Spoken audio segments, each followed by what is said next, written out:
We are back on the Rational Boomer podcast. Hopefully, your day is going well. It is, what day is it? Wednesday. Friday? It's And Wednesday yeah, today, so this will be on Thursday. okay. And of course, we have a guest.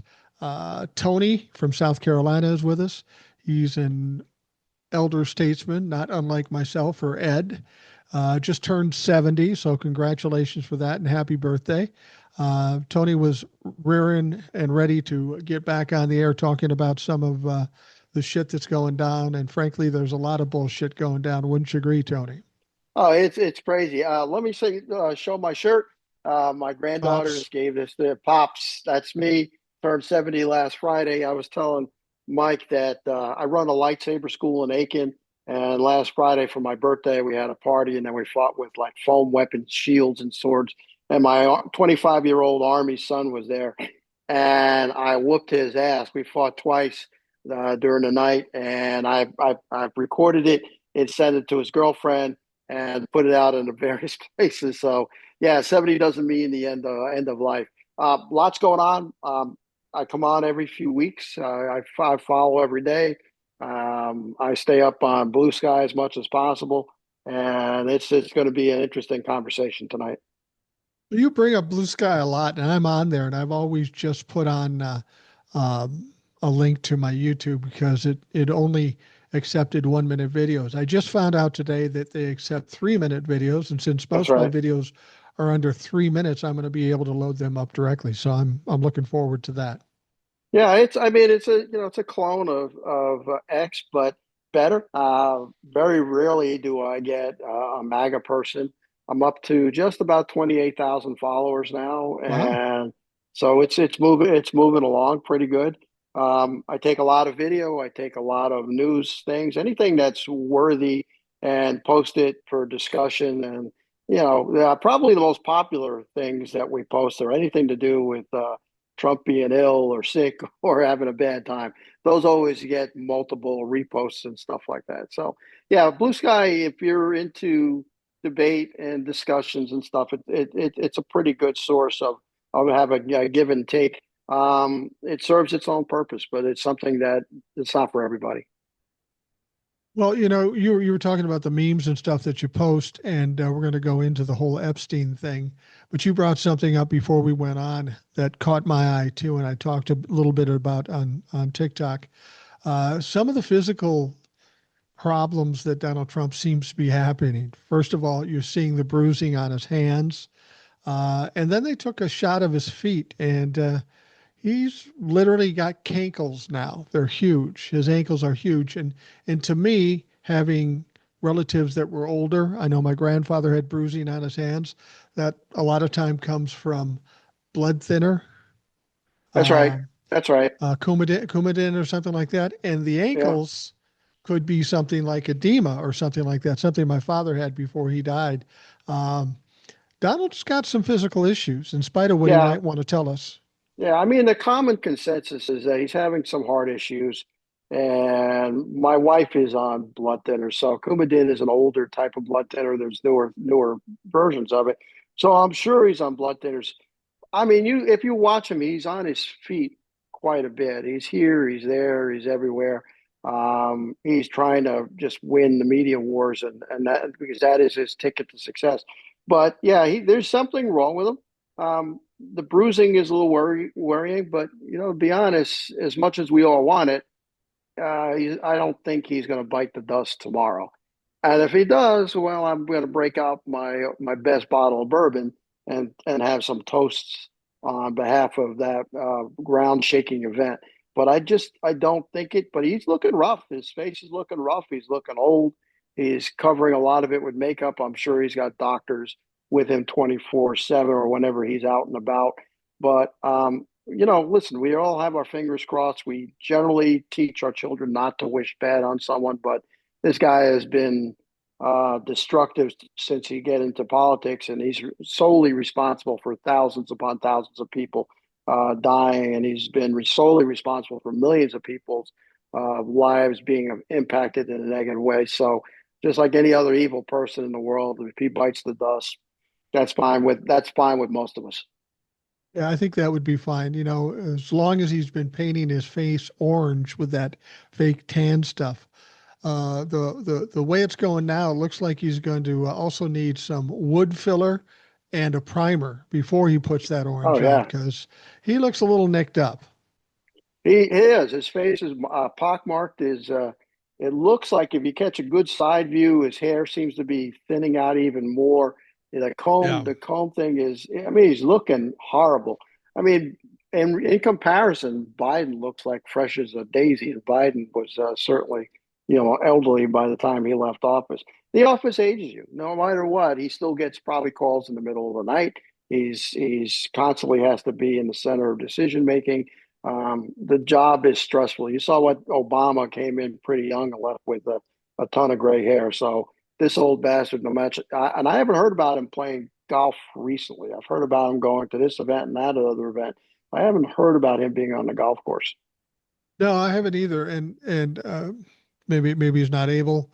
Maybe doctor says you can't do that. But like you say, being president of the United States, the last several presidents we've seen, it's certainly taken its toll. And when you get a guy that wasn't in the best condition initially, this could seriously take his toll. I mean, he's not agonizing about decisions like other presidents because he's not a grown up, but the fact that he's constantly having to move around, take flights, that takes a lot out of a 79-year-old guy. Oh, absolutely. I mean, if I drive for an hour and a half anywhere, or if I just go shopping in the city over, get back, I'm exhausted. And that's with me driving or my wife driving. Just walking around a mall, I get back, I'm tired. I don't know how he's doing it. But listen, the more stress on him, the better. If I can send him some coupons for some Big Macs, I'd I'd put $100 towards some coupons or anything else to give him anything free like that, and the hopes that he would just go ahead and help himself. Well, ever since Donald Trump came to the forefront in politics, he keeps doing crazy things, criminal things, corrupt things, and we always think he's going to get caught up in it. And somehow he slips out of it by diverting, distracting, delaying, whatever he's doing. He's always seemed to be able to do that. This situation with Jeffrey Epstein, this is an entirely different situation for him. And I think the reason why is because no matter what before this, the Trumplafucks, the base were always behind him. No matter how bad he lied, they probably knew he lied. They were just going to stand with him to own the libtards. But on this one, they're not buying that shit. And Donald Trump doesn't know what to do with it. This may be the one thing that causes him the most problems and maybe exposes just who he is. I mean, I think he's already starting to do that in some of the things he said earlier today. Well, I totally agree. It's certainly taken a life of its own. Marjorie Taylor Greene came up against him today in some recent posts on X, saying that her God and her constituents are her primary concern, not somebody trying to Epstein. But the reality is that whatever reason, the Epstein information has been hidden through now what, three administrations, right? We had a Right. Democratic administration. So, why was it hidden then? If I'd been President Biden, I certainly would have released it. And I suspect it probably had something to do with a buddy of his, President Clinton, being out there as well and being on that list, and then a bunch of other powerful people. But if they don't release it, which if I were advising him, and I don't want to advise him to do this, I wouldn't release a damn thing. He may lose his base, but like everything else, where's his base going to go? And what else? He's still president, right? So if they can't find anything to embarrass him with, if they can't find anything to prosecute him with, then what's the point? He's still going to be president. The only redeeming feature is that the midterms will come up, and if the House of Representatives is taken over by the Democrats, um, that will be a good thing because then we will see investigation after investigation after investigation. It'll be sort of like his Benghazi with Hillary Clinton. The only thing with that, I don't think anything will come of it. And he's fighting back, and the Republicans are fighting back, and it's thereby the gerrymandering that you're seeing, like in Texas and other places. Yeah. Well, the thing about it is the reason this went bad, is because Donald Trump made it the centerpiece. The Republicans made it the centerpiece of their campaign. Oh, this is happening with Jeffrey Epstein. It's a bunch of Democrats. We've got to expose it. Soon as we get in, we're going to do that. And then they get in and they say, not much here, not a big deal. And when they got pushback on that, Donald Trump said, well, it's all a hoax, and the Democrats put this together. They wrote everything. James Comey, who was already out of office by that time this all happened, it's just a joke. The Democrats wrote it, so we don't need to see it because it's all a hoax. And my question would be, okay, if the Democrats did do that, why for 4 years did they not expose it? I mean, just prior to the 2024 election, that would have been the perfect time to do it. There'd be no other reason to compile this phony thing, as Donald Trump says, other than to affect the 2024 election. And we know it didn't. So we know that's bullshit. We knew it was bullshit before. Oh yeah, yeah, Uh, yeah, yeah. Donald Trump is concerned about his own exposure in this because he's most certainly, and I don't even think there's a list, to be perfectly honest with you. I think there is a tranche of evidence, and in that evidence there are names given that were redacted on some of the things we've already seen.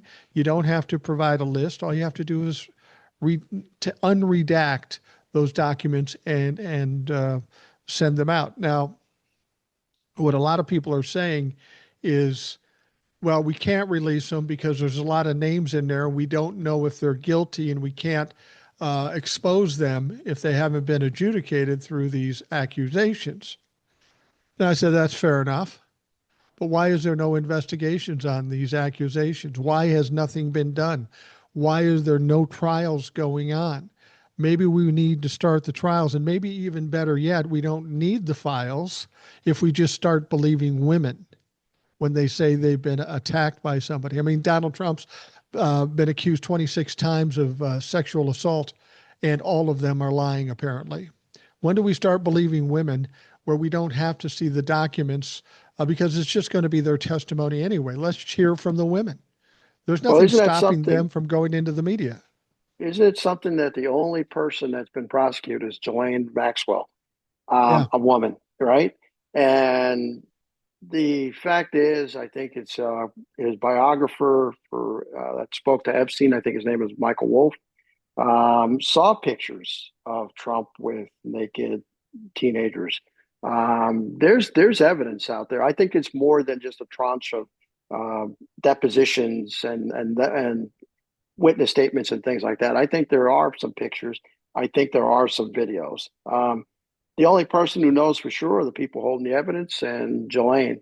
And I hope that she writes a book or she does something and talks about it. I don't personally think she's going to survive. Um, I think she may follow Epstein somehow, some way. yeah, But there's but the something to be fact said about that.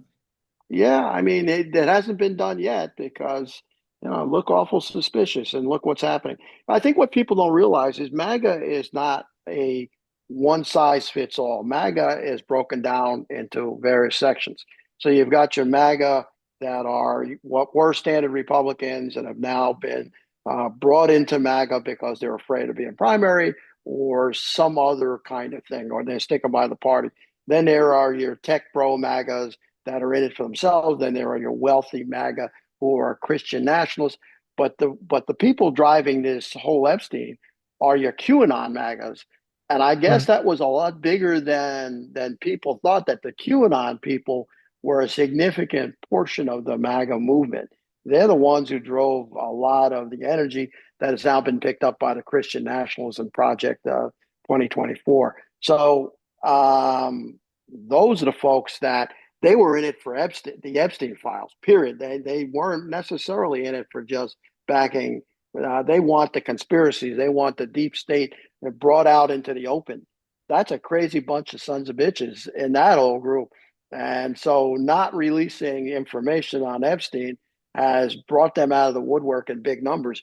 And the podcasters and the other media people that are on that side, they know where their bread is buttered, and it's with these crazy people who listen to their podcasts. So they are not completely falling in line, even though they're getting personal calls from Donald Trump to stop it. Yeah, Donald Trump's reaching out. He's upset. I mean, he said something today, and I'm talking about Wednesday. Um, he was getting asked the question in a press conference, and you can see he hates being asked about it. He's becoming frustrated with it, and that's what happens when see if somebody's guilty. They don't want to talk about this shit. That's right. And he says, I can't understand why people care about this. He's been long dead. He wasn't that important. It's all boring stuff. Oh, really, Donald? The child sex trafficking and assaults on teenage girls, that's boring to you? You know, That's right. he just wants to discount it, discredit it, and pawn it off. But he is so fucked in the head about this that he says that Republicans are buying into the Democrats' bullshit. They're buying into it, and if they're doing the work for Democrats, well, then they're stupid and weak, and I don't want their support. That's somebody who's not thinking about what he's saying when he says that. The podcasters that are pushing back on that. They're not like being called stupid. So I've seen a few of them on various platforms, and they're pissed. And they're pissed because they are not going to abandon their QAnon followers. The QAnon followers are their thing was always to go after the worldwide pedophile ring of baby eating Democrats. That was Right. always their thing. You know, the pizza parlor that there was a centerpiece of this, and I don't remember even where it was, maybe New York. Um, they want the information. So the issue is gonna, it still has life. I hope it continues to have life. I don't know personally that how much longer he could start a war tomorrow, Mm. and that would change. Something that big would change the subject, or there could be another something come up. Rosie O'Donnell losing her citizenship is not strong enough. Coca-Cola putting in sugar cane into their sodas is not enough. He needs something a lot bigger than that. So his administration is probably right now looking for something big to throw a bone and change the subject. I don't think it's going to work though. I mean, you remember this has all been going on for about 5 years, and a lot of things have happened since then. They held on to that like a dog with a bone. I don't think they're going to be able to be distracted with it. Sure, he'll come up with other things, but it will always come back to that. These people are pretty single minded about this situation. We've got to save the children and the sex traffickers, and they're convinced it's Democrats, so they want that exposed. It's just ironic that Donald Trump now does not want to expose the Democrats. So now they're thinking, well, maybe he's lying to us. I think this situation is the first crack in the shell for Donald Trump. Once he gets questioned by his own people, that's when things fall apart. I think other things will take a bigger toll on him now that maybe he would have been able to shrug off, because now they're questioning about this. They may question him about other things. This is what happens to narcissists. They fuck up. They can't control it. They can't manage it. And then things fall apart. So that's why I think it's important that people like us and people in the streets keep talking about um, Jeffrey Epstein. I don't think Yeah. any documents will be released while Donald Trump is in office. I don't know if they'll ever be released because Donald Trump is only part of the issue. All these rich and powerful people are probably putting all kinds of pressure on the DOJ, Pam Bondi, and Donald Trump more than Donald Trump could, because a lot of shit will fly if it comes out and it shows any of these things. So I'm not sure we're ever going to see it, but I'm sure happy to use it to tear apart MAGA. Oh yeah, absolutely. It's not being talked about on Fox News. I've Yeah. heard that they stopped talking about it a couple of days ago. So, and then like Charlie Kirk has got the call. He's not mentioning it, but there are other right wing podcasters that have always catered to conspiracy theories, and so they are still holding on to it. So I hope they keep talking. I hope they keep talking. I hope they keep bringing it up. It's their money, it's their audience that wants this. So let's hope the Democrats sometimes overreach and stuff. there is going to be a burnout point where people just regular people don't want to hear about it anymore. Just regular folks are sick of hearing about it. So the Democrats have to be careful with their messaging on Epstein. They're going hard now, and it's great. But they need to keep their eye on the right wing media to see where they are going. Because once they go silent, it frankly doesn't do much good for the Democrats to keep on doing it until they take over. If they take over the House of Representatives, they could do investigation from there.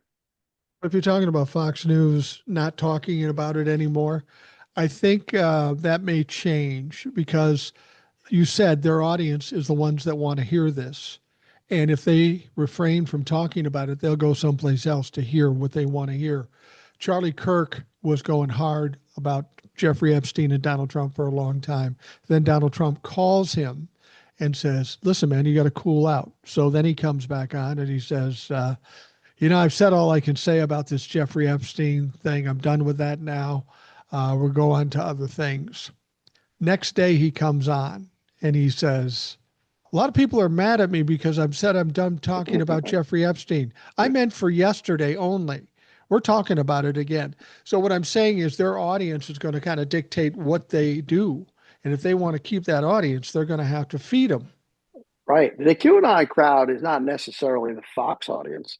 QAnon crowd is more right wing crazy media on that side, OAN Yeah. and some of the others. So, but I just didn't realize how large and how much energy is on that side. I thought the energy had gone to the crazy Christians, and that they were the ones controlling all the craziness in MAGA. And I guess I was wrong because the QAnon crowd, this is their thing. This is their issue. For Christians, it's abortion and gays and trans. For QAnon, it is the pedophile ring. They want Yeah. it destroyed. But Right. the head one of the head pedophiles is the president of the United States. Exactly. Now, what's funny is as time goes on and you and I get older, a lot of the people who had power in the media and in government are getting old. I mean, decrepit, losing Absolutely. cognizance. There was an interview on News Nation with what's his name, Bill O'Reilly. Now, Bill O'Reilly was talking, and he was talking like he talks, saying all these Oh things, yeah, yeah, so yeah. so certain about everything, and he was explaining that Jeffrey Epstein was convicted and died under the Biden administration, and why didn't the Biden and the News Nation guy goes, well, hold on, hold on. He died in 2019. That's during the Trump administration. And Bill just kind of goes, "So?" And then he goes, "Am I wrong?" He goes, "Yeah, you're wrong. He died. He was convicted and died during the Trump administration. So that blows out everything you said out of the water that Biden should have done something." By the time Biden got in, that deal was over. He was convicted, he was put in jail, and he died. What is Biden supposed to do beyond that point? It wasn't his thing at this point. And Bill was just standing there in silence. He didn't know what to say. And here's a guy who's been pretty sharp for 30, 40 years. Yeah, This guy's yeah. losing it. He wants so badly to support his narrative that I don't know if he's lying or he's just oblivious or he's diminished. I don't know what it is, I but we're think it's a seeing this a combination of lot. both. Yeah, Yeah. I think it's a combination of both. I've seen him recently, and yeah, he's lost a step. He's lost his audience. Nobody really cares about Bill O'Reilly. His time is No. done. And I if you look at like Tucker Carlson is sort of he's still a young guy, and he's kind of gone the other way. He's looking at the winds of change, and he jumps ship to whatever side he can do. Right. So during Turning Point, he had the narrative about that people deserve Medicaid and all this other stuff. So yeah, the old guard, our crowd, our boomer crowd, is slowly being pushed aside if they're not getting out voluntarily. And frankly, I'm here for it. Oh, I'm absolutely ready for it. People always say, why are you talking down about old people? I said, because I am old people and I can get away with it because what are you going to do? If I say old white men suck, what are you going to do to me? You're going to cancel me for that? You can't That's because right. I'm an That's old right. white guy. And you're telling the But truth. yeah, and I'm And you're telling the telling the truth. truth. Old white guys suck. Yeah, you're telling the truth. They do. So, so now we're seeing these old people being exposed for the ridiculous, whether it be Nancy Pelosi, Chuck Schumer, Bill O'Reilly, Donald Trump himself. Hopefully, this is hitting home with the young people. That when we come up to the midterms, that we start electing more young people and not just names we recognize. Yeah, I mean, if Texas redistricts and then California follows suit, because I've seen Gavin Newsom discussing how he would do it, and it's a multitude of ways he can redistrict in California. That's just going to open up more opportunity. I think young people, from what I can tell, they're starting to wake up to the fact that it's their time, and that Yeah, it's a mandatory time that they're going to have to take charge. It's for their own survival. We're already sticking them out of just this administration with an incredible amount of debt that is going to crowd out everything else just to give a tax cut to the wealthy. The national debt service on the national debt is already greater than the Defense Department of Defense budget. So where is the room for anything else in government?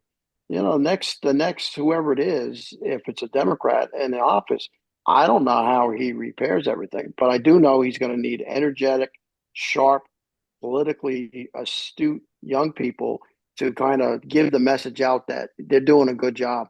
I think the problem with Biden is that he did some very good things, but he got no credit for it. And the centrist and neo libs said, okay, we're running a pretty sharp government here, which they were, but they don't understand that the times have changed, and now you need to be politically smart. You need to go where the people are. If it's on social media, then you got to go ahead and talk to it. Gavin Newsom is picking up on this pretty good. He's following AOC's lead. And so, the Epstein stuff is not living in mainstream news. It's living in social media. And so young people are now getting a chance to have an influence on politics. I think I think when we get to 2028 or even 2026, in order to repair the damage that's been done, you're going to need some young energy to get that done. It's going to take a while to do, and old people just don't have the stomach for it. And they want to do things the way we've always done things. We are in extraordinary times and we need some extraordinary measures when it comes to fixing the problems that have been created by the Republican Party. We need that young blood in there to get us back on track, or at least in hopes of getting us back on track. Oh yeah, yeah, and let me go back to this old white people suck or white men suck. These folks that have been our political leaders at one point or another, they did good, But now Yeah. with the current, but now you're absolutely right. When you get to be our age and older, which a lot of them are, they're just comfortable. They know how to get money. They do get money from all sorts of interests. They're really not putting forth much effort. For them to walk from one federal building over to another federal building is about the best they can do when they go to vote and things like that. Heck, they even got little small subways that run on little trains that run underneath the Capitol building, so they don't have to walk. Elevator takes you right down to the little train. You can jump on the train, you go vote, and then you go back to your office. We need younger people. We need these folks to retire. I still have not heard if ALC is going to run in New York. From what I hear in Texas, what's her name from Texas? Crockett is right now the most popular Democrat in Texas. So to run for Cornyn's against Cornyn or whoever takes Cornyn's place and for the Senate in Texas. And I hope Jasmine Crockett decides to run in that race because she certainly has a good shot of winning in Texas, and she's got the energy to go around Texas, as big as it is, and make a difference. Yeah, absolutely. I hope she does too. I hope she doesn't run for the Senate and lose, and then we lose her in the House like we did with Katie Porter. But sometimes you have to take a risk. I've said this about myself, and I'll say this about you too. What people have to understand, and it's the same for politicians of our generation or older, we're at a point right now, you and I, no matter who the president is, no matter what happens, it may or may not really affect us because our lives are pretty well set. We got the That's right. pensions, we got the Social Security, we got the Medicare. We're pretty set. You know, if gas goes up a little bit, I don't drive that much, so it's not that big a deal. Now, neither do It's I. it's the young people that are going to suffer through this, and that's why you and I do what we do. But when we're talking about politicians, they are comfortable. They don't see any problems. They're set. They got millions of dollars. They got health care coming out their ass. They got these big, powerful jobs. Why work? Why put in the extra effort? So that's why we do need the young people who understand that their very futures are at stake because these old people, their futures are done. They don't have to worry about shit. Well, I mean, if you look in New York, I mean, Cuomo is going to run as an independent. And that is because the neoliberals, our people or centrists, they don't want to make changes. They don't want progressives in because the progressives impact the wealthy that are on the on the blue side of things, and the wealthy in New York, the folks in Wall Street and the rest of them, they don't want to be impacted by democratic socialists. I think young people are on the right track, but the first obstacle they got to overcome is not the Republicans. The first obstacle they got to overcome are the centrist old centrist neoliberals who are comfortable in their jobs. And listen, you're absolutely right about you and I. I mean, we are both extremely comfortable. The only thing that affects me is prices at the grocery store. That's it. Nothing else. Pricing where I live, I ever drive. We go to medical for my wife, and that's pretty much all. But I worry about my children who are in their 20s and 30s, and I worry about my three granddaughters, and they are being left a shit pile by current situation that we have in the administration. And the neolibs and the centrists are not cutting it in the way that they're fighting back, and they are starting now to complain that we want too much from them. No, we want a lot from you. So get off your asses and go do something. Close down the Congress. Go march and get arrested. I want to see Schumer go handcuff himself at some protest outside of Washington D.C. And he won't do it because he got rich in Washington D.C. like most of them have. I will say this though, in terms of how the economy affects people like you and I, being um, fashionistas like you and I are. I mean, Look these at us. Timu hats and That's TikTok right. shop t-shirts, they aren't getting any motherfucking cheaper. I tell you that. No, they're not. I went to the movies the other day. It was $36 for the tickets to see. This was to see Superman, and then a little fountain Coke for my wife was $8. Well, Oh, it's probably going to the movies is not a thing for us anymore, especially since we have so many big flat screens at the house. But what's it going to be like for our grandchildren? I mean, they yeah. can't afford. That's an inconvenience for me. But I can't take the whole family of 15 to the movies. I mean, I could, but there's an entire pension check that just went to take everybody, eight or nine people to the movies and get them all popcorn and soda and all that stuff. We went afterwards to a local restaurant, California Dreaming. There wasn't there wasn't a single young couple in there. As I looked around California Dreaming, Uh, it was all people our age sitting there, yeah. all older retirees.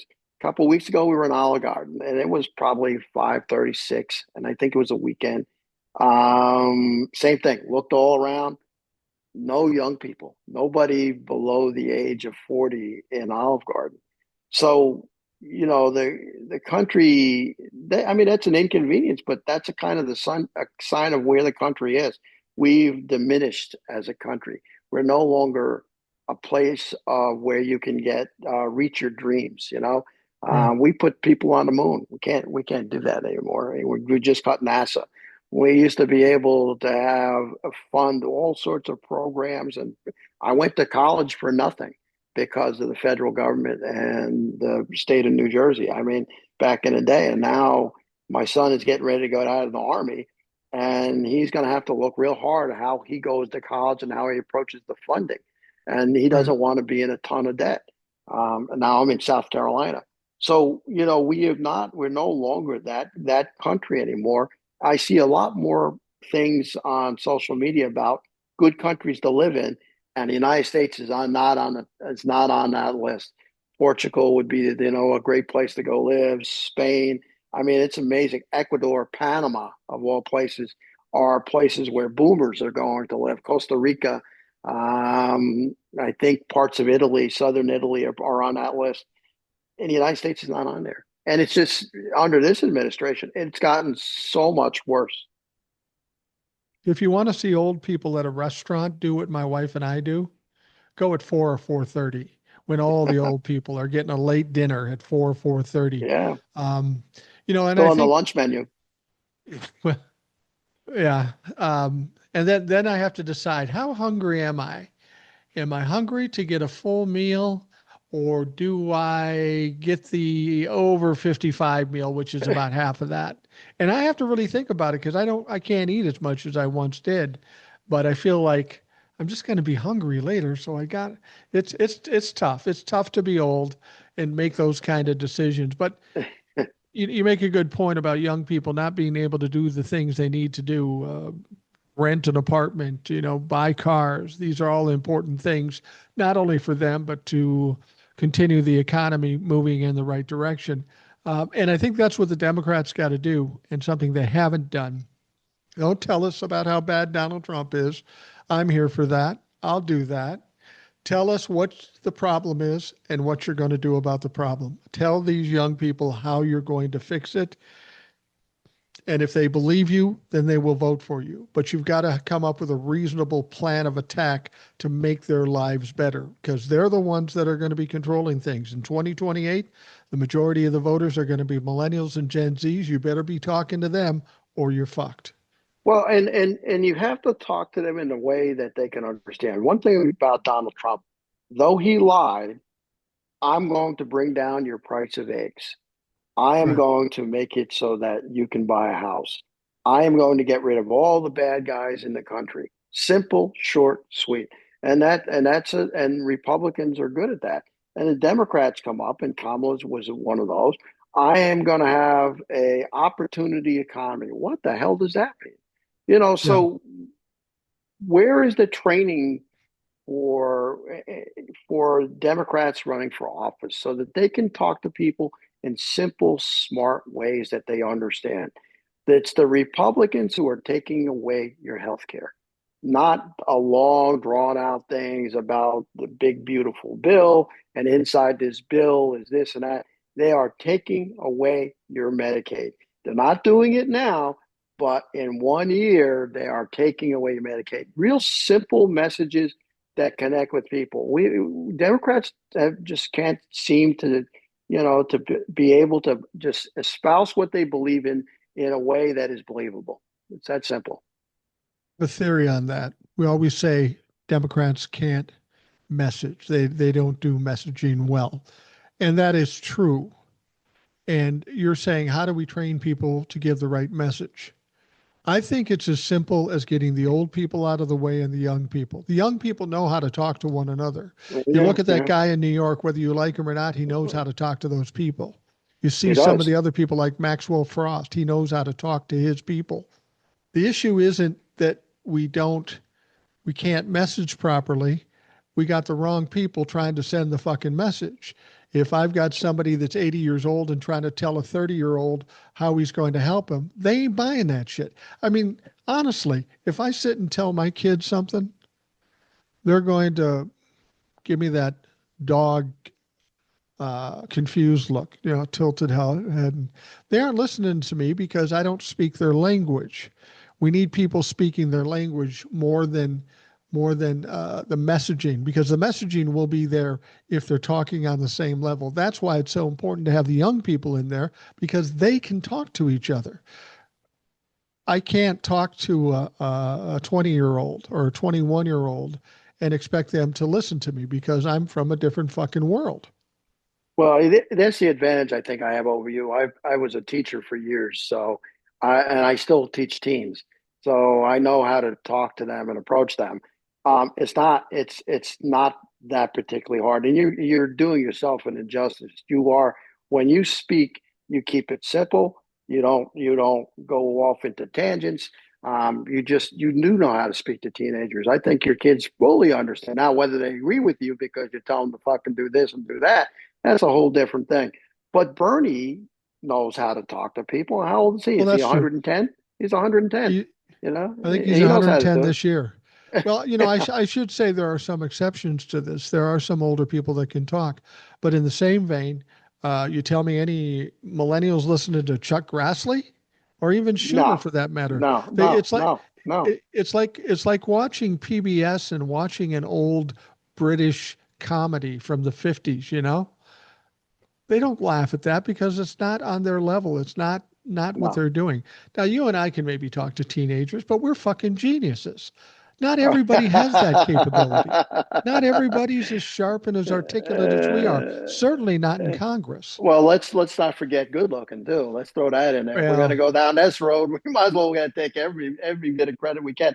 No, but they just don't. I mean, there's an entire country filled with red districts and red counties, and you and I have talked about this before. Where are the Democrats going out to every one of these districts and get the hell out of Washington and going and speaking to people? They ought to be funding AOC and they ought to be funding anybody that can do this. And there's a few, and they ought to be putting their money into the pockets of young people that are starting to run, rather than putting their money into people that are already there that are going to be dead in 3 years. And same thing with giving out committee assignments and stuff. Well, it's his turn. Well, fuck that. It's not his turn. He's got heart issues. What do we? It's not his turn. He's going to have to sit on the sideline and give it to somebody that's young on that committee. But there's a world of people, millennials, that are starting to become politically active, and I see them now, and they're starting to run. They're starting to raise money, and they're not raising money from the Democrats. They're raising money locally, and I'm glad to see it. I've contributed to a couple of them, and I don't really want to say, and I don't even remember because there are people in Texas and Arizona and stuff like that. So if I can slip in a 5 or a 10 or a 20 to somebody, then I'll be happy to do that to help their campaign. But Democrats need to get on board, and everything I see is if they're not going to get on board, they're going to get pushed out. Look at Cuomo. I can't even believe that old bastard is running. Did you see him walking around with just a regular shirt? I mean, the no. guy is the guy is decrepit. He is going to get his ass handed to him in New York. The only Yeah. good thing is I think he's going to take votes away from the Republican candidate. To be honest, he's running as an independent. He's going to get me. Whereas Mondani is gonna kill it. He's gonna own the Democrats in New York, and I'm glad for it. But he scares the hell out of the neo-libs in our party because he represents something that they can't control. When I was talking to Tony Michaels on this show, I was a little surprised because he seemed to be put off by Mondani, and won't be silent on TikTok. Good friend of mine. Um, he doesn't like Mondani either, and it has to do with, I don't know whether he's Muslim or that he's a democratic socialist or that he said something that somebody wants to make it create something else. Here's the deal. We found out, and we should know this, what somebody wants to do as a politician doesn't matter. Because if it did, That's Donald Trump would not be elected president. It's what that's you right. say, how you relate to the people. That's People right. always say it's not a popularity contest. Fuck that. It's absolutely a popularity contest. And Absolutely frankly, is. if everybody likes him because he's doing the job and he's out there talking to people, it's a democracy, supposedly at this point. Whoever gets elected gets elected. We're stuck with Donald Trump, so why not Mondani? The world's not Yeah, going to most end of if Mondani gets in any more than it that's does right. with Donald Trump getting in. Yeah, I mean, what half the stuff he says he's not going to be able to get through. He's not going to be able to Oh, increase rent control. He's not going to no. be able to make subways and buses free. he's not going to be able to, he's going to have enough trouble keeping the garbage man from going out on strike, right? And he's going to Right. have enough trouble keeping crime within a certain boundary without a lot of growth. So he's going to have the same problems that every mayor in New York City has. And he's going to be tested. The criminal elements are going to test him. The folks that think he's one of ours so we can get away with all sorts of shit are going to test him. His police are going to test him. His firemen are going to test him. He's gonna have his share of problems. But if he stays this energetic, if he goes out and he shows that he really cares and he gets his message out in a clear, concise way, even if he can't get things through, um, he shouldn't worry about it. He'll get reelected after this. They've had the guy that's in there now is a criminal. I mean, he's corrupt. The Who criminal. knew? And he's running too. And he's running too. So you got a sexual predator who's running, you got a criminal who's running, and then you've got whoever the Republicans put up who's running. Oh, and then he's going to be. I think he's a shoe in, but then life gets hard for him, and that's okay because New York City is probably one of the toughest cities in the world to manage, and he's going to have to put together all the players and have them work together, and that is all the unions and all the other disparate councilmen that run for their districts, and he's going to have to find a way to get them to cooperate and take some losses and some wins. Well, I think that's what people have to understand is when you sit and listen to politicians and they say, I'm going to do this, I'm going to do that, I'm going to do this, I'm going to do that. 90% of that stuff they can't pull off themselves. If they're lucky, they'll get half of it done through the legislature or through Congress or whatever. You got to take what they say with a grain of salt. All politicians will make promises and none of them will keep all the promises. So if That's he right. says something you don't like, you got to take it with a grain of salt. I hope Mondani wins for two reasons. First of all, I don't live in New York. I don't give a fuck who's mayor. Anybody can be mayor. But I I do don't want to either. see somebody young win. Not only young, but knows how to reach younger people.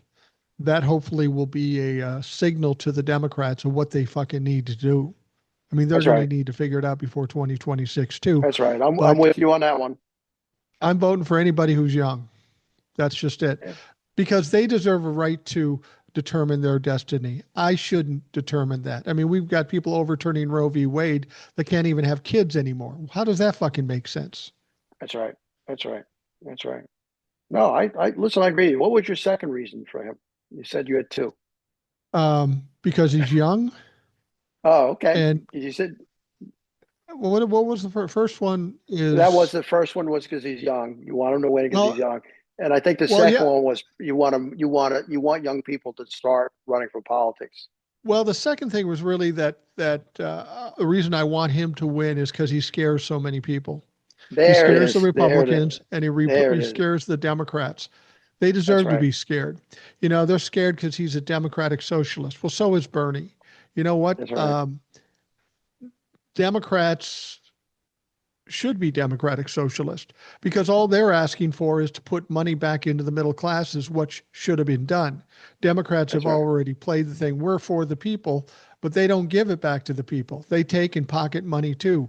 That's the problem with the Democrats. They went to the dark side. They went to the money side, and they Yeah. Yes. abandoned what they were known to be doing. So if we need a Yeah. democratic socialist to come in to bring it back, I'm all for it.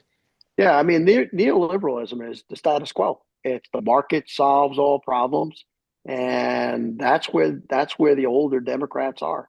And I don't know exactly when that happened. It probably started with Clinton when Wall Street money started coming to the Democrats, and they needed that money to go up against Republicans. But then Obama got elected, and he did it with small contributions, and he Right. he basically said, "I'm going to keep doing this." Um, I think Biden was a neo-lib. I think the current leadership is neo-lib. But you're so right in that people want plain speech. They don't want strongly worded letters. They want action. And so we need to go ahead and hope that more young people start to identify as democratic socialists because I'm with you. I'm a democratic socialist. I look at what they're doing in Europe and they're right. And what they get out of their governments is so much better than what we get out of our government. And the reason, of course, is going to be it's the wealthy are fighting us. I mean, Trump is here now, and he'll go away, and he'll die soon with any luck.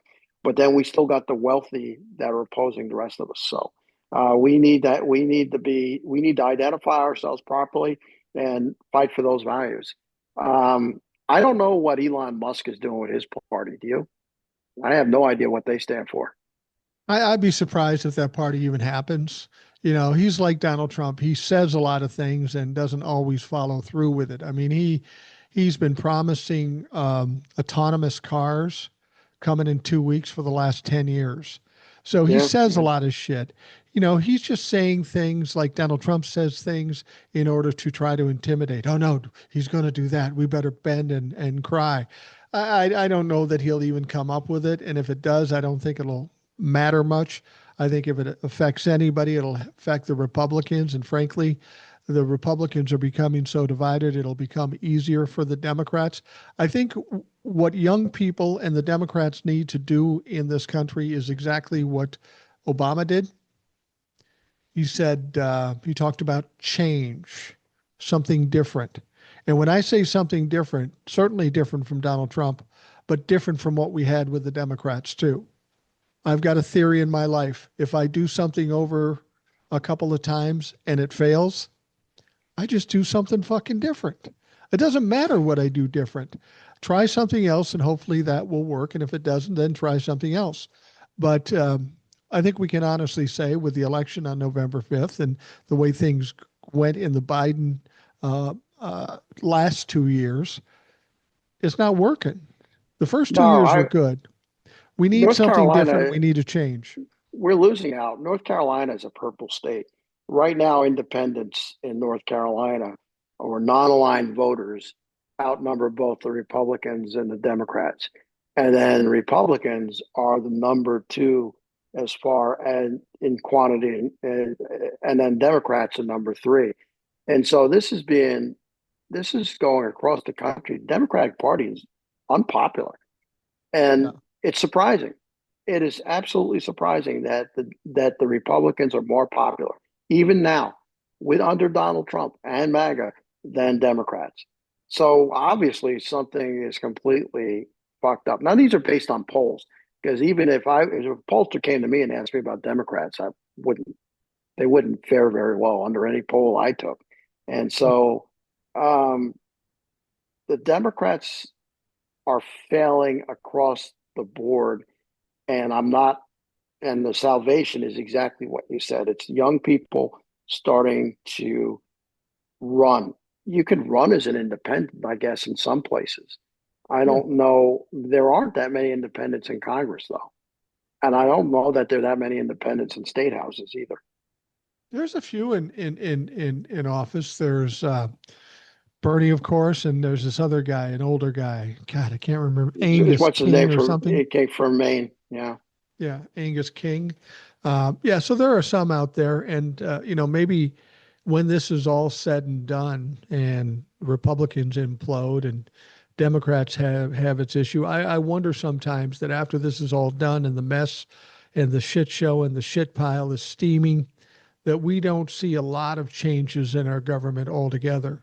I mean, I think there's going to have to be after the damage that Donald Trump did, but I mean, in the structure of things, whether it be old people or how we do things, I just get this feeling that things are going to be so disastrous that when we come out the other side, there's going to have to be some changes. And I don't even know what that is, but something's got to go differently because our government hasn't worked for a long time. Let's be honest. You talk about the Democrats not being popular.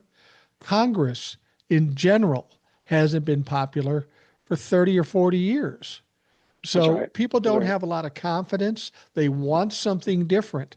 That's why they voted for Donald Trump. They thought he was different. They fucked up, but he was different than what the day to day politicians are. People should recognize that and say, oh, okay, they want something different. So let's give them something different as opposed to the same old bullshit. Do you think?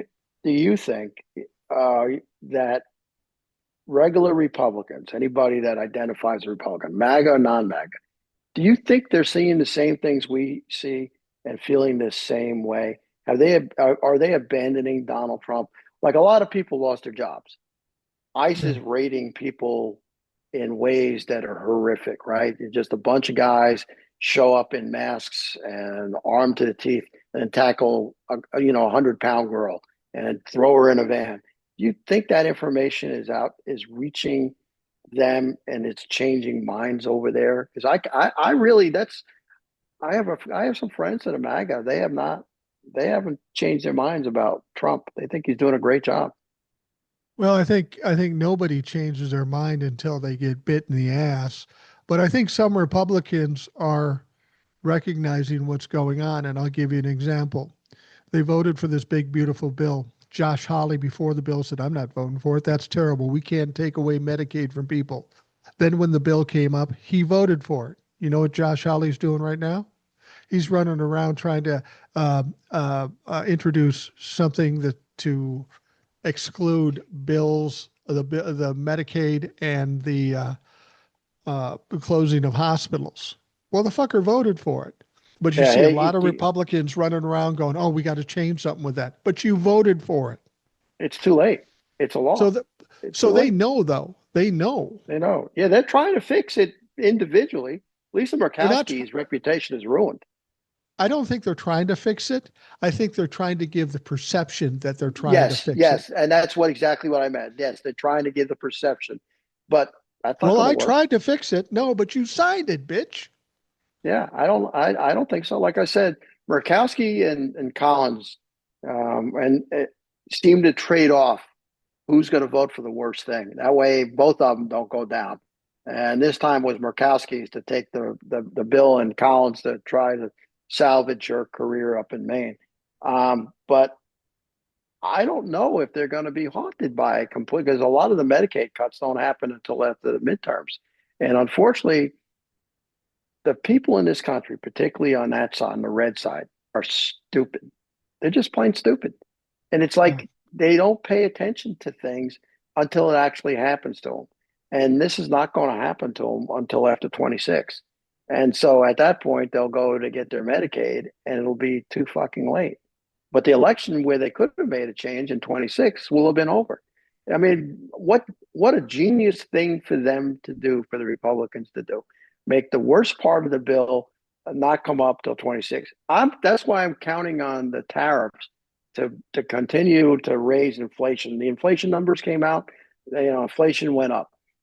Interest rates are up. Oh, Well, prices are inflation up. went up because Yeah, Donald Trump said today there is no inflation. You it's think he up. was It's lying or up. he just didn't know? Yeah, the problem is it really needs to go a lot higher. Yeah. We're still a few months away, I think, from Yeah, I all the think supplies that were front loaded. That stuff's going to be all gone, and then we're going to really be hit with it. I posted something.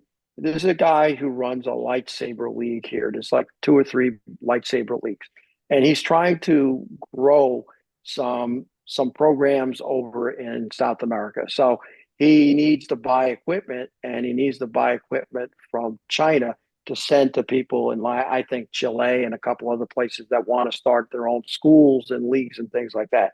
Well, he got a huge bill from the tariffs. It almost effectively doubled the cost of whatever he was buying.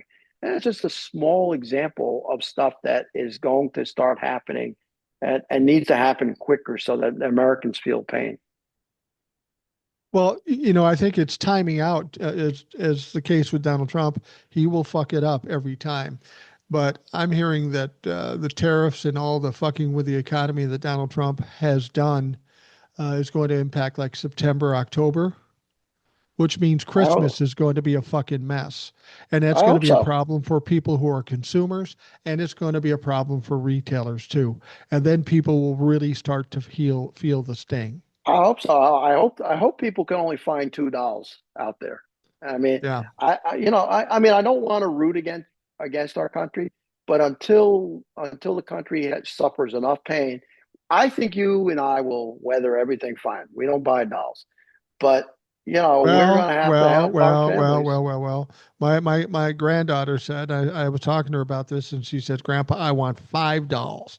I'm 5 years old. I want $5. So Yes, one way or another, I'll find five fucking dolls." right. Well, now's the time to start buying them. And my wife Right. and I are already talking about buying for Christmas now. But we need to feel the pain. We really need to have less goods. The goods that are there to be, we have to turn into Russia ourselves, before these morons will start to actually turn against them, I think. But that has to happen. I mean, the tariff situation, I know he wants to lower the interest rates. He may try to fire Powell. Powell may just say, fuck it, I've had enough and leave. In which case, then the stock market is going to crash, and anybody that is getting their pensions from the stock market is going to suffer. Let's talk about the Fed and Jerome Powell. I've looked into this fairly extensively. Donald Trump cannot fire Jerome Powell. Cannot fire. The only way he could be fired, and I don't know that Donald Trump can do it, is is for cause.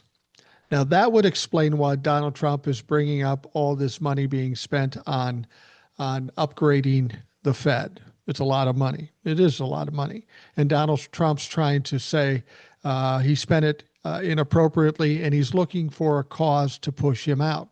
Now, the funny thing about it was Jamie Dimon, who is the CEO of JP Morgan, came out and said, Donald, just chill the fuck out.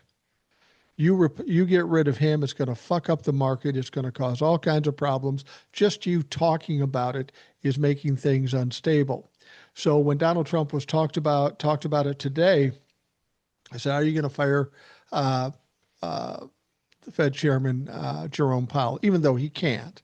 He said no. He said no, but he can never stick with what he's saying when he's pushed a little bit. He said, "Well, I could and I might, and who knows about that." It was very Yeah, it's convoluted. But the interesting thing is that Donald Trump said was that Jerome Powell's stupid. He's too late. And he says this. He said, I don't even know how he got the job. Well, that's funny, Don, yeah, because you appointed you that appointed him. motherfucker in 2000, what, 19 or Yeah, 2017 or yeah. whatever it No, was. He yeah. appointed him. This motherfucker cannot even remember who he appointed to the Fed. He's just mad. Now, let's understand why Donald Trump is so mad. Donald Trump wants him to lower the interest rates. It's not the right time to do it. Jamie Dimon even said, no, you don't want to lower the interest rates. And Jamie Dimon is a piece of shit too. It sure The is. reason the reason he wants to bring down the interest rates is because he fucked up the economy. And he thinks somehow by lowering the interest rates, it'll somehow supercharge the economy, fix his fuck ups, and then he'll look like a hero, which he'd be wrong about because it's totally an emotional decision. And when he makes emotional decisions, he always fucks it up. I So mean, this if is why you're Donald Trump wants it done. right, I mean, if you're going to buy a car, the car is still 60,000. Add the tariffs to it, goes up to 75,000. All right, so you get the car at a lesser interest rate, but you still have $75,000 car that was 60,000, a year ago, and 40,000 2 years ago. So yeah, I it doesn't work that way. It's going to cause massive inflation if he supercharges it based on having tariffs at the same time. Yeah, he's destroyed the economy, and he can't him and his administration can't figure out how to get out of it. And what's his name, who's at Treasury, and what's his name is at Commerce, they all know it. You know, Lutnick, yeah. yeah. Why would you ever take a job where Trump is in charge? You got to be a raving moron to do that. You're not You want serving to, yourself or the country. you want to hear an interesting story? I heard this recently. Howard Lutnick lived next door to Jeffrey Epstein, Yes, I heard that today. and the building he lived in was owned by Jeffrey Epstein's brother. Jeffrey Epstein's brother, it's a huge building. Yeah, it's a mansion. Jeffrey Yeah. Epstein's brother sold it to Lutnick for $10. What do you think's going on there? Something not above board, I'm guessing. No. There's more to that story. I think Hillary Clinton had a fundraiser in that same building, and Yeah. she got whacked by it. But yeah, And no, he lived there. Yeah, but all these people, they're traveling the same circles. Epstein was a financial guy, and he traveled in the same circles of these folks. And Epstein had an underage prostitute ring, for lack of a better way of putting it, and he trafficked girls across the globe. So I don't know. They're just they. It's a circle of rich, powerful men with a pedophile and a pedophile ring, and somehow Trump is in there too. And so it's just absolutely bonkers. I don't know that you could write. Anybody could have written a book that'd be this convoluted and it's sordid as real life. In all honesty, Yeah. Well, the people say Jeffrey Epstein was a financial guy. However, there is no evidence that he was a financial guy. He did nothing that would suggest he's a financial guy. What he was a blackmailer because of the videos and audios and documents he had. And Jeffrey Epstein said a couple of things about Donald Trump in a taped deposition. He said that he and Donald Trump were close friends for a number of years. And he saw Donald Trump as a mentor, which makes some sense when you think about it. Think about how Donald Trump does business: intimidation, bullying, maybe even some blackmailing. We know he does that. It's ironic that Jeffrey Epstein would be in that same business.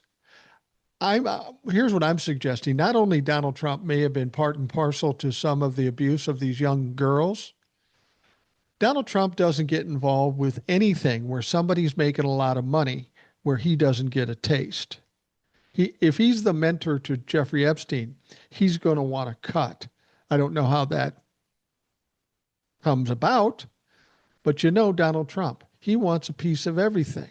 During the fucking campaign, if you were going to use his name in your campaign, he wanted a piece of the money collected for it. He always wants a piece.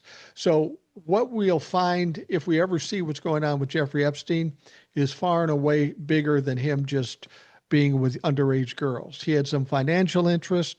Some people suggest he was a top recruiter for yeah, Epstein. yeah, And if he was a recruiter, he's getting paid. Some people suggested that Jeffrey Epstein was somehow connected to a foreign country, maybe Israel, and was an agent yeah, for them. There's yeah. that may be why this is not coming out, because the sexual assaulting of young girls is just the tip of the iceberg. Now, all of that Oh could yeah, yeah. be conspiracy theories, but when you think about Jeffrey Epstein and you think about Donald Trump, all those things seem possible. Yeah, yeah. I mean, how does Lutnick buy a building for $10? Yeah, what's going on there? Right? How does that all tie in? And I would so, have given him 20. at least it's it's a crazy time we're living in. Everything that ever has to do with Trump is always crazy town. It was like Yeah. that in his first administration. It is that way now. Everything that his administration is doing, it either crosses the line of constitutional law or is just downright criminal. And the Republican Party has become basically foot soldiers, like a mafia foot soldiers for him. They stick up for him time and time again. I mean, I don't understand. It's a lot. It's a lot that wealthy people are involved in it. So you got the rich, you got Christian nationals, you got QAnon, you got neo-libs on the Democratic side, you got centrists. Nothing is going right in this country right now. And yet, ordinary Americans are the nicest people you can meet. And where I live in a very red state, I meet red people all the time, and they are nice. We don't agree politically, but we agree to disagree. And we deserve better than what we're getting from our political class, who are there to protect us from the wolves, like the wealthy people. And so, because people in this country are generally nice, I'm sure where you are in Minnesota, you probably know all sorts of people that are on the opposite side politically. And yeah, I don't know that they'll ever admit it, but you're probably very polite to them, unless they're not polite to you back. I've told my wife this before. I said, listen, I won't go out there looking for fights. I won't go out there looking for looking to talk about politics. But they say one stupid thing to me. I can't help myself. I've got to correct them. It's my duty to make them less stupid. And if that's offensive to them, they should keep their distance from me. I'll be honest with you. I probably do know some Republicans, and we've never talked about politics, but I don't have a lot of respect for them, and I'd rather not be part of their little circle. I don't want to be friends with people who think like Donald Trump, support Donald Trump. And because it's not about the difference between blue and red, it's not the difference between Democrat and Republican. It's about the difference between right and wrong. And I can't compromise and I can't be nice to somebody who's wrong and wants to be harmful to other folks. I'm sorry, no matter how nice they aren't my friend. Yeah, I'm kind of I'm with you. I'm not friends. I have one friend who's a MAGA, and that's because I've known him a long time, and he had a stroke, and he's about ready to go into an assisted living kind of situation. But he was MAGA before there was MAGA. He was that way, kind of a racist son of a bitch before Trump even showed up. Um, but yet, every time I watched him with kids, teenagers, because he was a teacher, he was awesome. Didn't matter what the race was or the color or anything like that. So he's full. He's sort of full of shit. Um, I don't have many MAGA in my life, and I try to keep them at hand's length. But I do have relatives that are MAGA, and I don't see it my mission to try to convince them of anything because that is a lost cause. If you talk to somebody on the other side, they you can give them all the facts in the world, and they are just not going to see it. They're just not going to see it. They don't see the racism. They don't see people being pulled into the vans.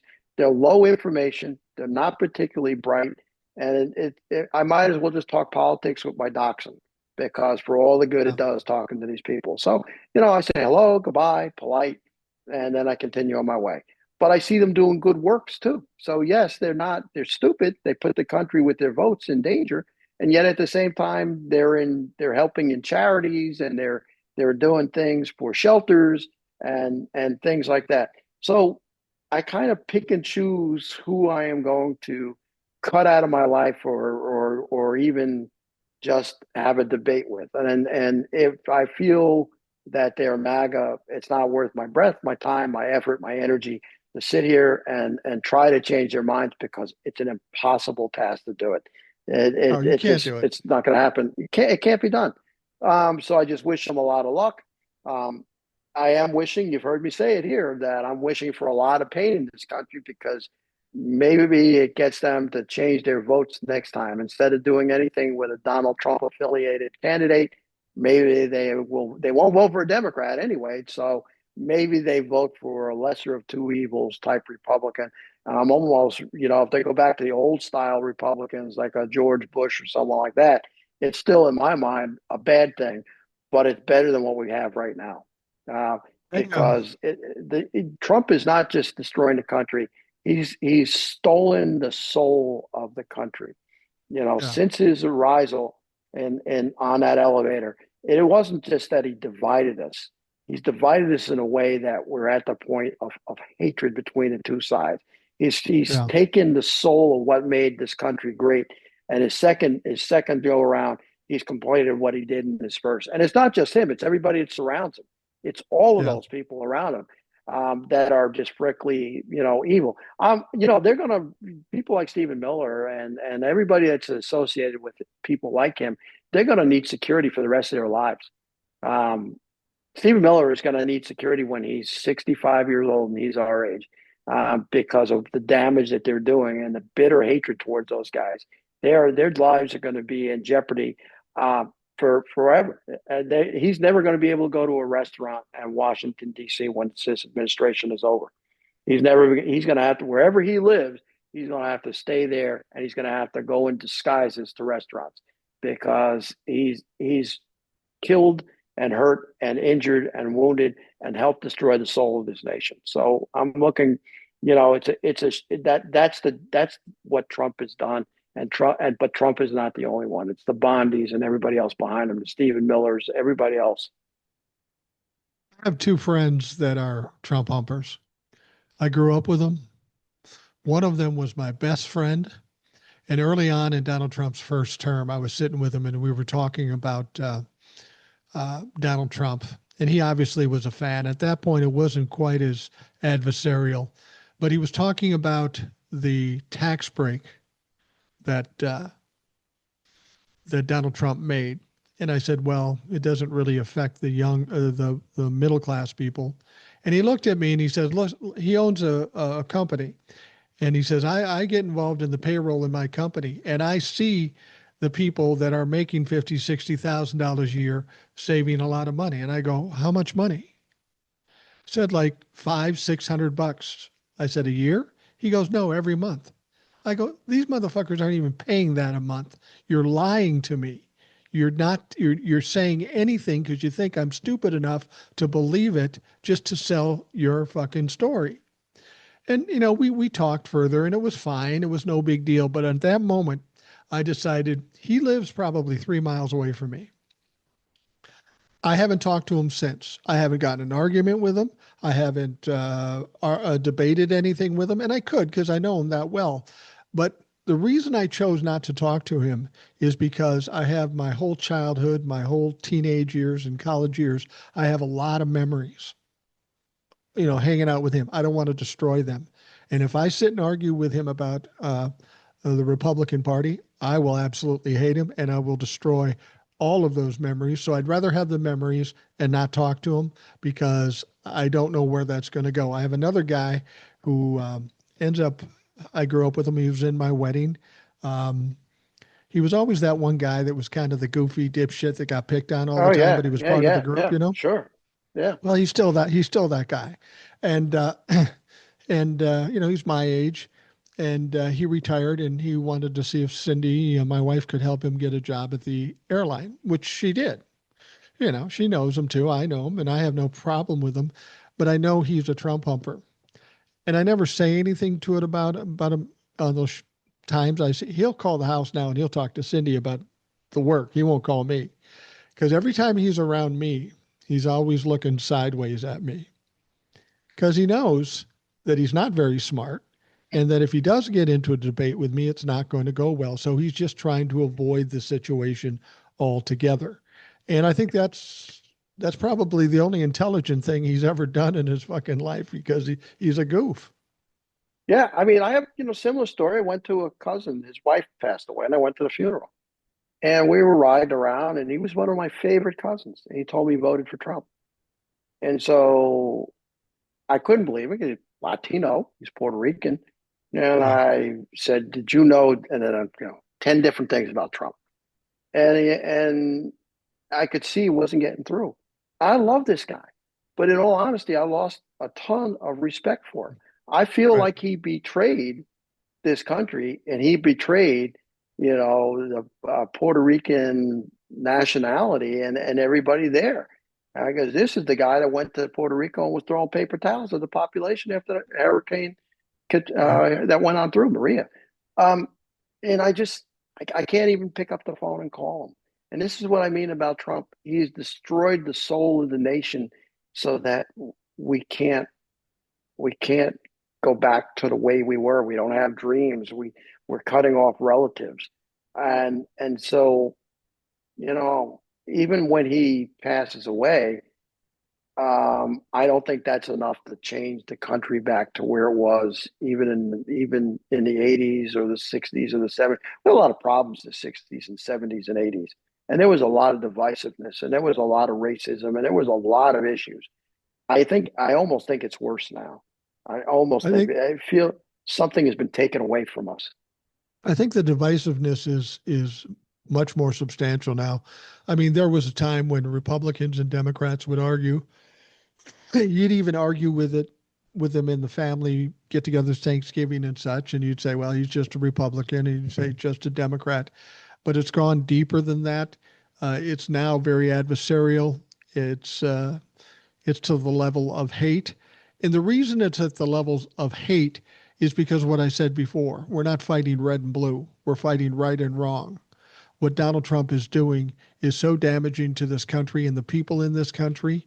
If you don't hate it, there's something wrong with you. You're in the cult. Yeah, yeah, Anybody who voted for Donald Trump, I'll give somebody a pass on 2016. It still was stupid, but I'll give them a pass. But if you voted in 2020 or 2024 for Donald Trump, I have zero respect for you. And if I no, have no well, respect for you, I have no reason to interact with you. yeah. I mean, I like I said, I kind of have to interact because that's where I live.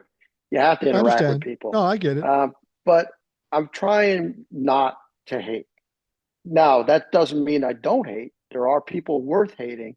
Donald Trump, I hate. Stephen Miller, I hate. The rest of it in Pam Bondi, I hate. Cash, all those people. A bunch of Yeah. podcasters, I hate. There's some Republicans I absolutely despise. What's his name? That's down either in Tennessee or Kentucky. I don't particularly like them. I hated Mitch McConnell. So these are people worth hating because they've done a lot of damage. But for the regular folks, I can't let myself hate them, but I don't have to interact with them like you said, and I want them to suffer. I mean, if that makes sense, I want them to suffer before the next election as much as possible to suffer. So not so much to change their minds, but maybe to give them pause the next time that they go to vote. Well, I think there's a better way to look at it as opposed to hate. And I can give you an example. I had a break with my father 25, 30 years ago because of the human being he was and how he Oh treated his yeah, yeah, family yeah. and who he was. He was a narcissist. He was basically a Trump before Trump was Trump. And that's how I knew why I hated Trump because I'd already experienced that same personality with my father. And after 15, 20 years, somebody came to me and said, Mike, you can't continue to hate your father.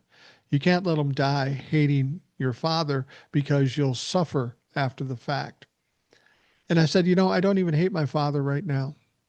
My father's my father. I'm a father. I'm a grandfather. It's not that I hate him. I don't because I don't have the energy to hate him. He's inconsequential to me. I have total disregard for him. He doesn't matter to me. He doesn't play into my life. He's not an issue. So I think instead of hating people, just disregard them. Treat them as inconsequential because at one point they will be that way. When all this MAGA stuff ends, everybody who's talking like this will be like the old man yelling at the moon. Yeah, what about Jeffrey Epstein? Nobody's going to care after a while. So if you can just disregard these people and not, that's the biggest trouble I have with TikTok. I get people out there that are Democrats or say they're Democrats trying to make money. Some of these younger kids are doing it. They're getting people to send them money on Venmo and all this stuff. TJ and I were talking about this. And their whole shtick is to go on and argue with Trumplafucks. And the whole effort is pointless.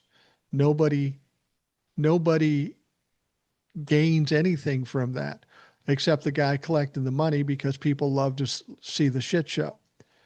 I'm not here to create a shit show. I'm hopefully trying to do something to make things better. And arguing with a Trumplafuck isn't important. We It's know who they are. We know what they yeah. are. They're inconsequential. Yeah. I hope folks that are watching the video, they always make comments. I hope in the comments, I hope some of you give us examples of what's going on in your life. I go back and read the comments after this. Some of you people like me, some of you don't, people don't, and that's perfectly fine. It doesn't make a difference to me. It doesn't make a difference to Mike.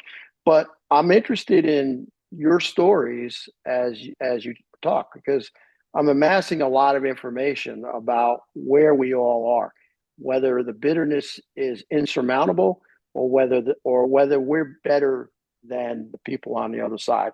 I want to believe that blue, all of us, are better than the other side. I know for a fact we're smarter, but I Yeah. also want us to be, when this ends, I want us to be okay. I don't want us to be so damaged and so bitter with hatred that at the end of this, when Trump is gone and maybe things go back to just, Republicans with tax cuts and Democrats with, spending money on other things that we can resolve. I want to be able to shake hands with people and have political differences in a civil fashion, and that's almost impossible now. So when I say that Trump stole our soul. That's a to me that's probably the biggest thing he's done, and he's done this. He does this in every place that he is, whether it's in business or anything else. He creates and damages Family. people.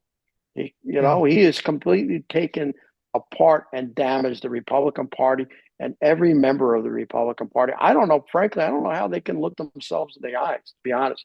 I mean, some of them are dumb as dirt, like Marjorie Taylor Greene. I get that. She'll never change. She's an idiot.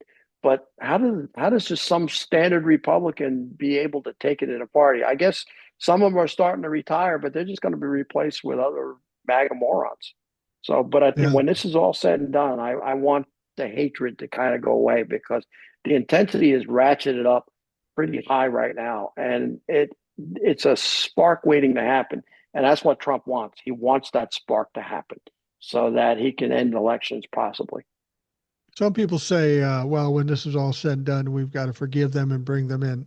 Oh I'm no, sorry. no, Maybe I'm petty. I can't do that. And the reason I no. can't do that is because I can't trust them to make the right choices down the road. Right, that's right, Next that's clown right, that comes along like Donald Trump, they'll jump on that bandwagon again. that's right. Um, the one difference we have right now, and I think this is the ultimate, Democrats keep trying to come up with ways to take down MAGA and take down Donald Trump.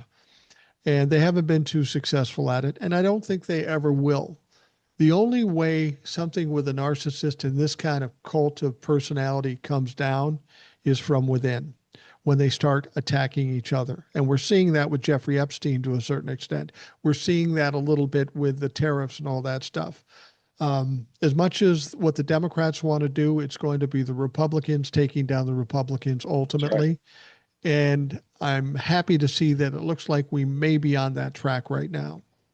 Yeah, I mean the Democrats have to take advantage of that opportunity. Yeah, So absolutely. Keep it in the narrative. right. So let the Republicans assassinate their emperor a little bit, just enough to give us an opening to take advantage. But I don't, I just don't hold out a lot of hope because we have our own issues. Again, we've talked about this entire show. What's wrong with the Democrats? We're better than they are, but we don't as a party we're not fighting as hard as I think we could be. There needs to be something to combat the darkness that's coming at us from the other side. And so far the light's not bright enough to do that. Well, I think we can acknowledge that the Republicans are a dumpster fire and that the Democrats have problems. I think we can agree on that. I think most people would. Totally. But the mistake a lot of people make is I want to fix everything right now. I want to fix all our problems. And that's just not possible. So we have to take it in steps. We got to put out the dumpster fire. And we got to put the Democrats in. For better or worse, we got to put them in because they're better than the Republicans. Once the Democrats are in, we can't ease up. We still got to keep them under our thumb and going after them like we are now. If we do that, we can get down and put on the right path ultimately. But, it's like with the Kamala Harris thing. Well, she's not everything I want. I want this, I want that. She can't do that. Yeah. But if you vote for Donald Trump, you'll never get what you want. If you vote for Kamala Harris, you at least are on track to maybe get it down the road. You can't have this immediate gratification thing. You got to take the first step in order to get the next step. And people have to keep that in mind. Yeah, I mean it's you're exactly right. We have a midterm election coming out. I don't know what are we a year out from the midterms and starting in November, a little over a year. Yeah. Um, Within that year, if the party can come up with some pretty good candidates, if Texas gerrymanders and California doubles the gerrymandering, we got we if all we get is the House of Representatives back and the election goes through so that we can take over the House of Representatives, we can start to take back our country. But we need a strong party to give us inspiration because that's where I think Yeah. I've been trying to get at the whole time here was they're not inspiring. AOC's inspiring, but she's one person. Bernie's inspiring. She's one person. Crockett's inspiring. Adam Schiff is pretty good, but I mean, that's it. I mean, I can Moskovich. I like. couple others I can name, but we're talking about seven, eight, 10 people out of a couple hundred people that should be inspiring us, you know, and they need to go out and do that because the country is going to be in such a mess. It's in ruins. It's getting ruined, and it's going to be in ruins by the time of the next presidential election. So, having the House of Representatives stops a lot of stuff, but it's a lot of it's already happened. And so we need to work on that. You just need to keep speaking out, Mike. You need to continue to have your guests. You need to keep on inspiring. You got to stay young and vibrant like you are, and the rest of us will follow where you lead. Well, yeah, yeah. People say, "Are you going to stop doing what you're doing?" Why? What else I got to do? I'm fucking retired. I got to do something to be relevant, and this makes me relevant with a small faction of people, and I'm happy to do it. And it is cathartic to speak my mind. I'm going to speak my mind anyway, but here's the deal: when I speak my mind around the house, they don't want to hear that shit. I come here, and there are some people that want to hear that shit. So I've got no choice. I've got to Yeah, come here and talk about this yeah, shit. yeah. My wife doesn't want to listen to me, so this is it. You're my outlet, Mike. Um, Change the subject. What'd you think of the FIFA and the stealing of all that? Well, it's just typical of Donald Trump. Anytime there's somebody having success, he has to place himself in the middle of it. I compared it to Iran and Israel fighting. Israel's kind of getting the upper hand, so he has to go in and put the bombs in so he can claim victory, which didn't work out. And the same thing with the FIFA thing. He had to be there because he needed the adulation, which he didn't get. He got booed, but he needed to be up in the middle of it and be part of this whole thing so he can uh, also get some of the adulation that isn't intended for him, but it doesn't matter as long as he hears cheers. He's saying it's all for me. It's just, it's just, it's just the psychosis that Donald Trump has. He's such a publicity whore, and usually it's not good, but he doesn't seem to care as long as he gets the attention. No, yeah, he's just an old man. He belongs in a home. Let me fire a couple others at you. Selling weapons to NATO or giving weapons to NATO, well, selling them to NATO and then NATO providing to Ukraine. What did you think about that? That's a Trump policy. What do you think Well, is yeah, and going on that's there? what's going on there is Donald Trump's pissed off at Putin. He wants to help Ukraine, but he wants some reasonable deniability. Plus, he wants to say, I made all this money from NATO. That's all it is. He's a Right. little pissed off at Vladimir Putin because every time he says, I got Vladimir Putin working on this and this and this, and then Vladimir Putin shoves it in his face by bombing something else in Ukraine. I love the fact that he said, well, he's got 50 days. Otherwise, we're going to put tariffs on them. Well, that's great because we don't import anything much from Russia anyways. So Some the tariffs vodka. don't mean anything. And then the Russians come out and pretty much mock him for doing it, but he never responds to that. He's terrified of Vladimir Putin. Vladimir Putin isn't listening to shit. I mean, let's Donald Trump said there would be no more wars. He'd end the Russia-Ukraine thing. He'd end the Israel Hamas thing. Russia and Ukraine still going on. We've got Israel and Hamas still going on, and then Israel goes after Iran, and that's maybe in a ceasefire, but only temporarily. And if that weren't enough, then they go bomb Syria. I'm going to tell you this: Benjamin Netanyahu never wants any war to end because as soon as it does, he's fucked. And until we get rid of Netanyahu, they'll never have peace in the Middle East. Yeah, and let's just you saw where they destroyed so many tons of food that was supposed to go to Afghanistan and Yeah, Gaza and those places. I think that happened today or yeah. yesterday.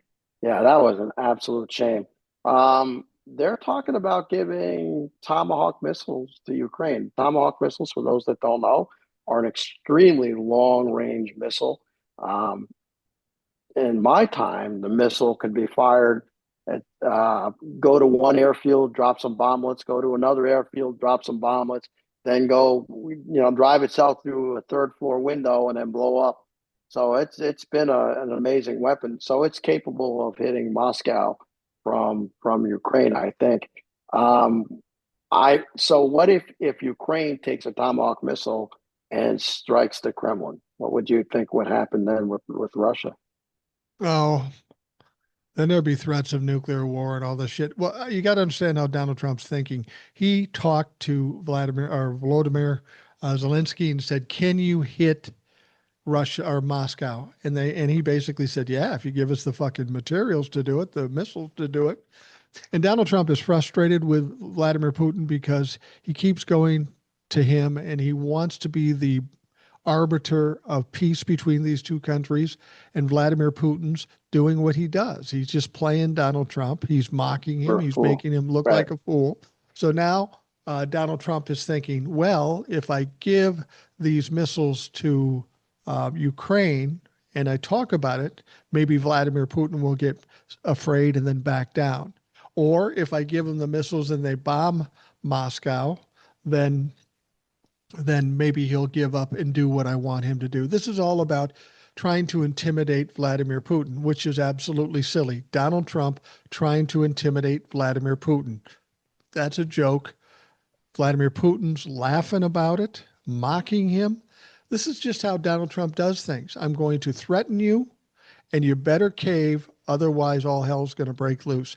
And then, of course, he just fucks it up. So Yeah, I think if Donald Trump gave him the missiles and they hit Moscow, I think things get even uglier. I think so too. And then this is the part that is a little worrisome. Would Russia attack the United States? No. If the United Oh, States gave long range cruise missiles, something so sophisticated that we use and we very rarely give to anybody else, and the Ukrainians hit Moscow and let's say they hit Red Square and some places like that, which I think they should have done that already, to be honest, yeah. and made a Yeah. statement. It's just possible at that point Vladimir will pull out a tactical nuke or some kind of biological agent or a chemical weapon and then attack back. I mean, there's already rumors of him using uh, gas products on the front line. So I Uh, I don't know. This is where Trump is in a bind. Lindsey Graham and a bunch of Republicans that are neocons want to support Ukraine, and they're right to support Ukraine. And they seem to be gaining the upper hand. And I think that Trump sees that he's being played by a fool, and now he's starting to listen to that side of the Republican Party. And I do hope he gives them. He's already said you can use the ATACMS, which are multiple launch missiles that can do a lot of different things. He's given them permission to get the really long range missiles, 180-mile ranges and things like that. So this is important because if there's a major upgrade in the conflict, which is already bad, I think he's going to be put in a bad spot. I don't know if he would come to the aid of Ukraine, but I think it's another area of weakness is foreign affairs for him. He doesn't understand it. He doesn't get it. He has a simple view of the world, and I think it can affect him both politically, but also affect him with the amount of stress and having to make the decisions that he has to make. well, he said he was going to stop all wars, and all he did is exacerbate the existing wars and added a couple more. So, once again, Donald Trump fucks up, and he's going to make it worse before it gets better because that's always what he does. He makes things worth. He breaks things, he destroys things, and I can't imagine anything he could do in the Middle East is going to make anything better. Now, Tony, we're going to wrap things up for the Rational Boomer Yep. podcast. We went a little long, but that's cool. It's my show. I do whatever the fuck I want. Right. So I appreciate you coming on, Tony. It's always a pleasure to talk to you. I learn a lot, and that's one of the perks about doing this podcast. I learn a Yeah. lot of shit. This was more of a just a give and flow and cover just a couple items. So sometimes we have we're a little bit more specific and we have a more of a laundry list to go in. But there's a lot going on with Epstein. There's a lot going on with Trump and so we needed to kind of cover those things. So I appreciate you letting me come on and have a talk with you about it. No, we're happy to do it. And anytime you want to come on, you're always welcome. To those folks listening, thank you for taking the time. I hope you have a great day, and we will talk to you again tomorrow.